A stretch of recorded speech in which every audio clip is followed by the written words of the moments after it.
Good morning, manifestors. It's Paula from the 411 on manifesting. How are you this morning? I hope you had a fantastic weekend. I'm going to talk about the weather. I know I said I wasn't going to do that at the start of these videos, but I'm going to talk about the weather. So yeah, we had, depending where you were, if you're in Alberta, we had a foot and a half of snow in some parts. I know where I live, we had at least a foot of snow. It started to snow like late Wednesday night, like early Thursday morning, and it did not stop until Saturday. Like it literally did not stop. There was maybe a few little breaks here and there, but holy moly, it was a lot of snow. So it stopped. It was a beautiful day yesterday. We're going to be back to normal this week, and for whatever reason, universe decided we needed that moisture and we got it. So amazing. Anyway, I'm going to do something a little bit different today with this vlog. I am going to tell you my story.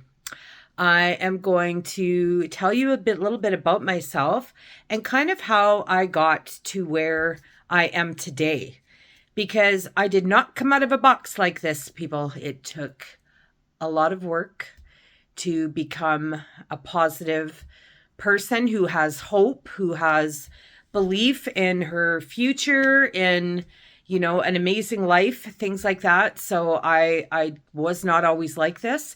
And I just wanted to come on really quick and kind of share, my journey with how all this started for me. So, hey, so I'm Paula. My 9 to 5, I've worked in the oil field for quite some time. Before that, I was a finance manager and car salesman at several car dealerships across Alberta and Saskatchewan.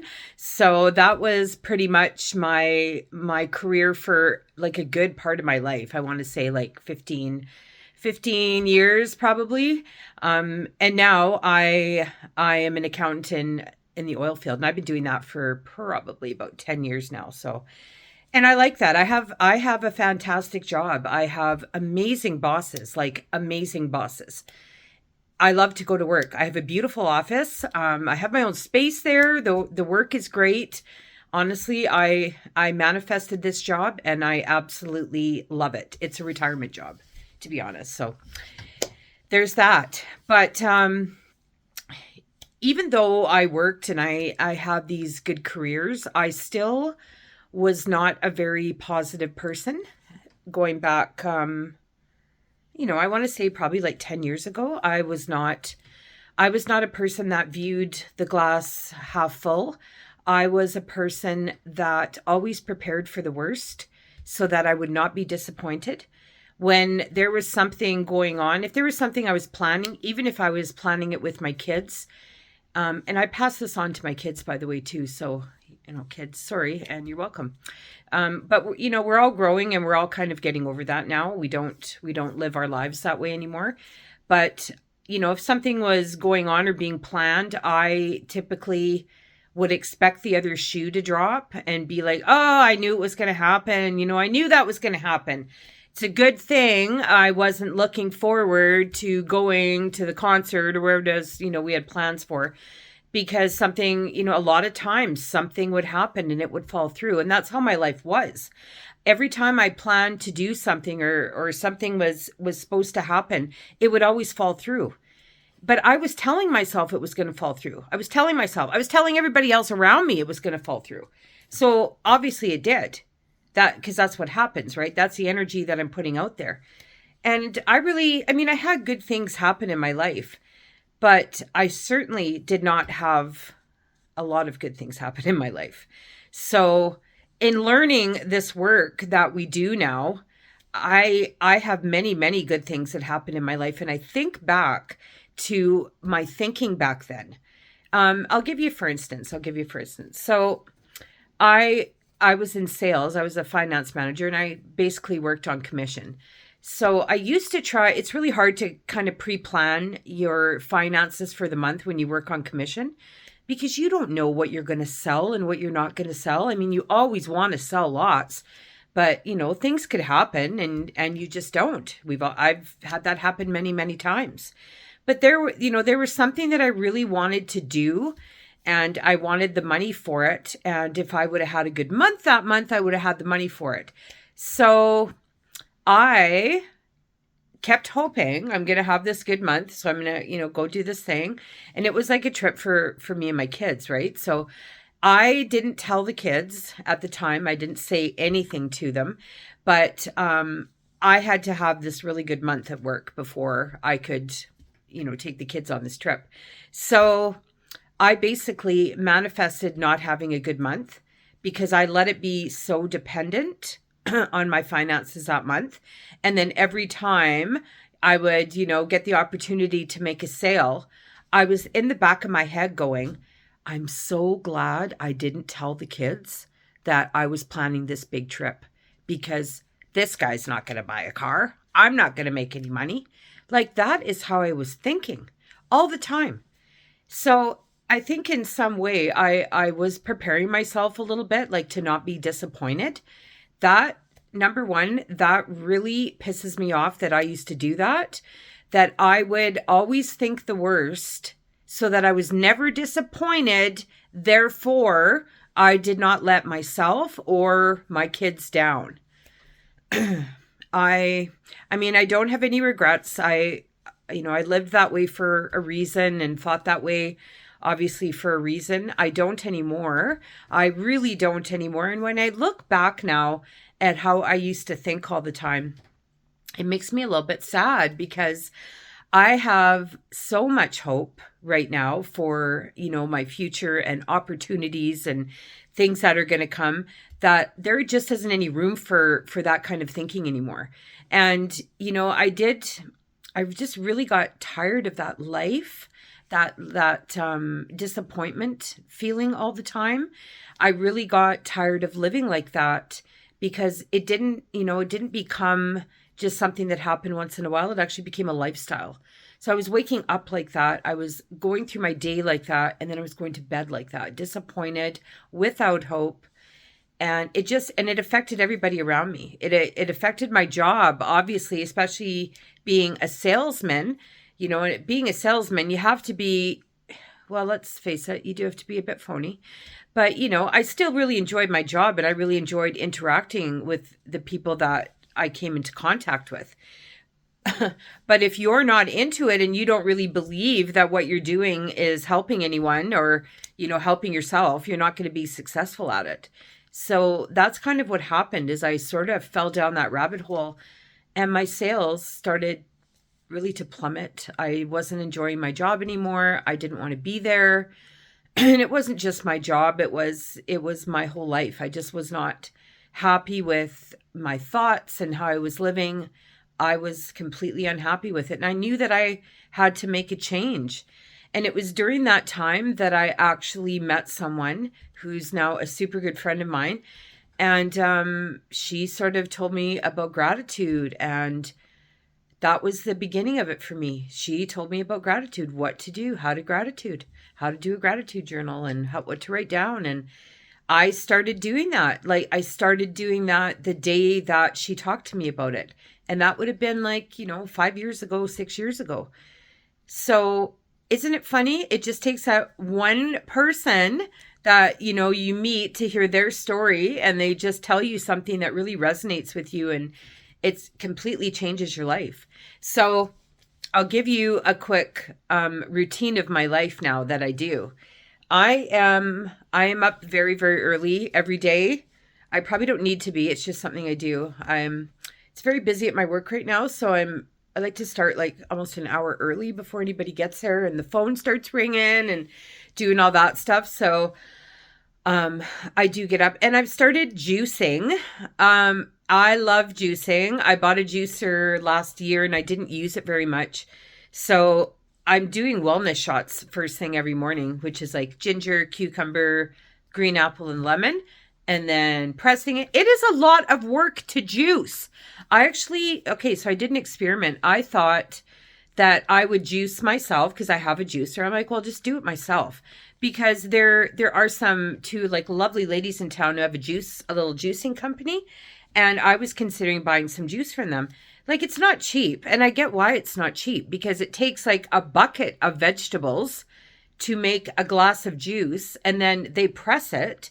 So once it's pressed, it's only like that much juice, like that type of thing. So it's a ton of work. So me doing it myself, although it is satisfying to make my own juice, I'm going to say that. But me doing it myself, no, it's not happening anymore. I'm going to let somebody else do it. But I really, really like to juice.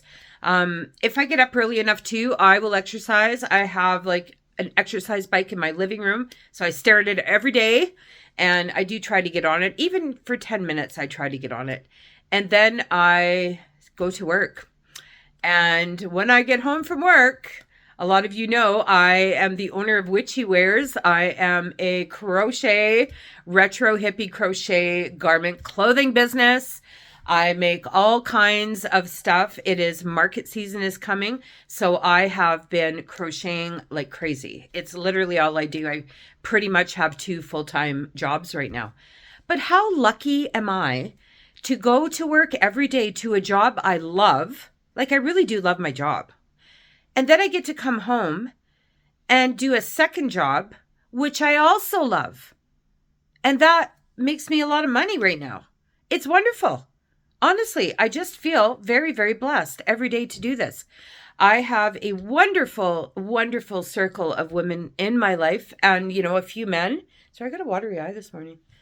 I have a wonderful circle of people in my life that I get to choose to hang around with, and they get to choose to hang around with me.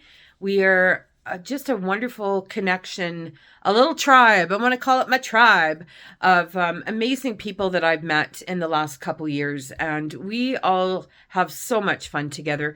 I do like to post my adventures of where I go and what I do on my social media channels. So thank you for all those who get to see them and comment, because I have a pretty damn amazing life. Like, I really, really do.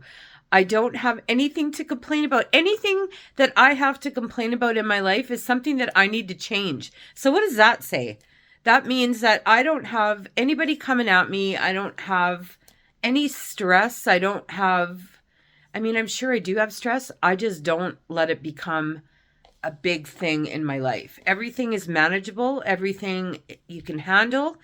I have a good routine. I started a really awesome morning routine and with journaling. So I journal every morning as well. I do that when I get to work. I don't know why. It's just kind of something I do because I do go to work early. So I always sit and kind of journal there. I make sure and drink a lot of water during the day. I make sure I'm very aware too of what I watch on social media and on YouTube. I really am not a fan of, the political hate posts right now. I'm not a fan of racism or sexual orientation shaming posts. I don't follow any of those. I don't share or, post any of the jokes regarding any of that stuff. I just don't think it's funny. I don't think any of that goes on. The power of social media is huge. It should be used for good, not evil. So that's just my opinion, though. I know there is a lot of stuff out there. There's a lot of crazy stuff going on in our world right now. So I just don't think social media is the platform for sharing inaccurate information. That's just my opinion. Anyway, let's not talk about that. So, I think that we do manifest the life that we want. If you're in a high vibration mode, you're going to have a high vibration life. If you're in a mood constantly where you feel victimized or, taken advantage of or anything like that, we're the only ones that can change our destiny. We can't wait for somebody to come along and do it for us. You're the one that can change your destiny. If you don't like your job where you are, then find another one. If you don't like the shape of your body, if you're feeling unhealthy, then go to the gym. If you don't like the relationship you're in, then go to counseling, make steps to get out of it. There's always things that you can do to make your life better. You don't have to wait for somebody to come along and do it for you. Set some goals for yourself. Set a routine for yourself. Routine and goals are the two most important things that millionaires all across the world do is I read about millionaires a lot. And the two things that they attribute their success to is a morning routine and a goal setting page. So where they write their goals down, they write down the steps to make them happen. So a good morning routine is super, super important. Like I said, so I'm doing a wellness shot in the morning. I'm doing gratitude. I exercise when I have time.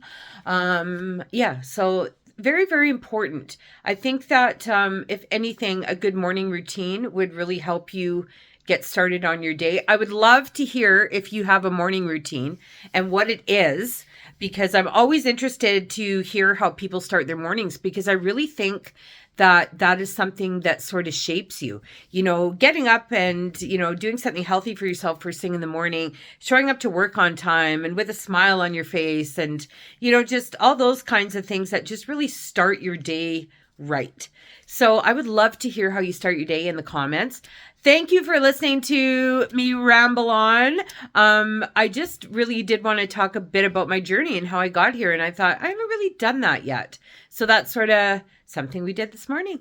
Thank you so much. Do not forget to like and subscribe to this video if you haven't already. And tune in every Monday morning for a new vlog from me, Paula, on the 411 on manifesting. Thank you. If nobody tells you this week, I love you. Have an amazing Monday, everybody. We'll talk to you soon. Okay.